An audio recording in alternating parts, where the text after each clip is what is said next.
বিপদ সত্ত্বেও ৮৪ শিশু ও ১৯ জন গর্ভবতী মায়ের সেবা অব্যাহত অঙ্গনওয়াড়ি কেন্দ্রে।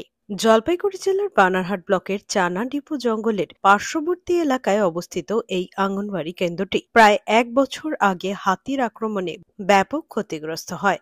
সেই থেকেই কেন্দ্রে নেই পানীয় জলের ব্যবস্থা, নেই বিদ্যুৎ পরিষেবা। তবুও এই জীর্ণ দুর্বল অবকাঠামোর মধ্যেই প্রতিদিন শিশুদের শিক্ষা কার্যক্রম এবং গর্ভবতী মহিলাদের বিভিন্ন পরিষেবা চালিয়ে যাচ্ছেন আইসিডিএস কর্মীরা। তাদের এই অদম্য মনোবল এবং নিরলস প্রচেষ্টা শিশু ও মায়েদের মধ্যে হাসি ফোটাচ্ছে।